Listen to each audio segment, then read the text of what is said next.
Awareness Week, I would like to discuss the importance of sleep for our brain. I know it is something obvious and people talk about this a lot, but it's amazing how overlooked it is. And since the brain remembers well by examples, I would like to give an example from my own life how important sleep is for the functioning of the brain and the whole organism. The brain is very sensitive to noxious stimuli, especially lack of sleep.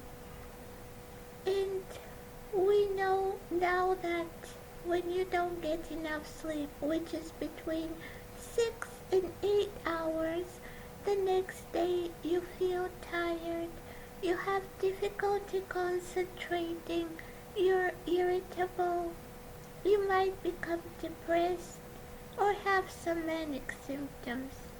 And we know that this is due to a stress response, altered inflammatory response, hypoglycemia, and abnormal functioning of the circadian clock and the circadian rhythms. And the mechanisms are a lot more complex, and they involve changes in synaptic plasticity and learning in memory in the brain. How I learned about the importance of sleep in my life, I learned it from my father, who is a medical doctor, and he always insisted that I get enough sleep, and even if I have an exam the next day, for school or for the university, he thought that I should go to bed at 8, at 10 o'clock, 10:30, so that I can wake up 6:30 and get enough sleep. And even before my biology exam, which was an entrance exam for the medical school, I had one question I hadn't reviewed, but he said it's better to go to bed and not review it than not to be able to retrieve the information the next day.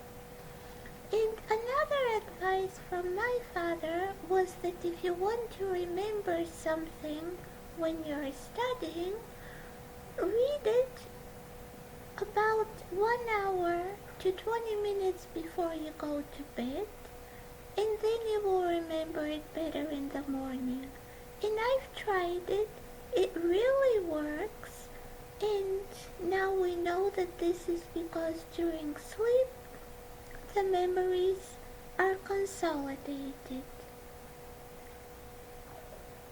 And now to give an example of my life, I had an interview in 2013 in the autumn in the biopharmaceutical company Sanofi in Bridgewater, New Jersey for a medical writer.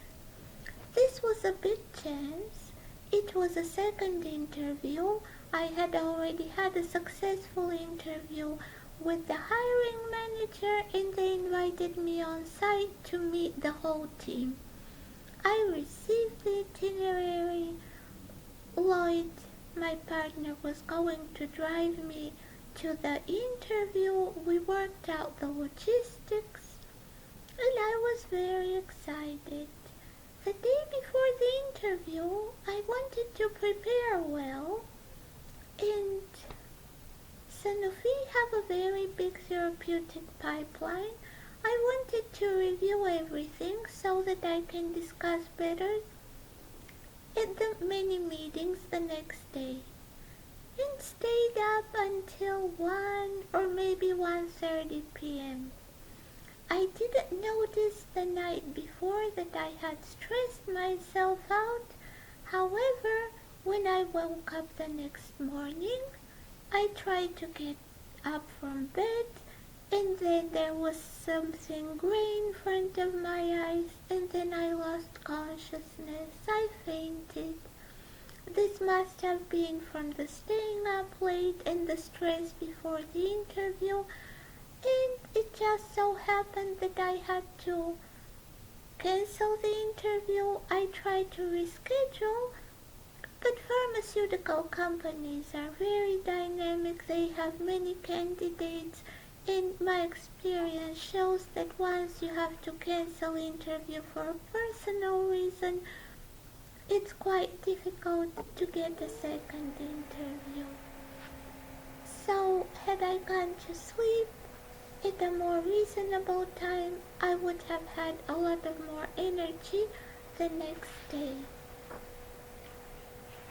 We now know that also during sleep, the brain is able to dream and to retrieve information.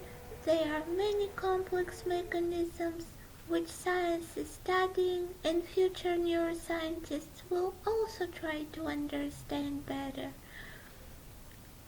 I know that the brain is like a computer. Just like you work with a computer, and if you work with it for too long, it starts loading the pages slowly, and it needs some rebooting and time to sleep. The same is with the human brain.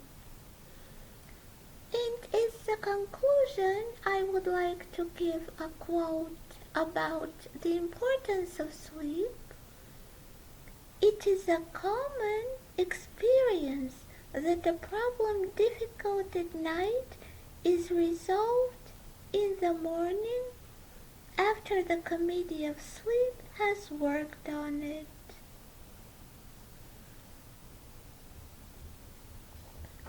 I hope that this brief video has raised awareness about the importance of sleep in the functioning of our brain and the whole organism.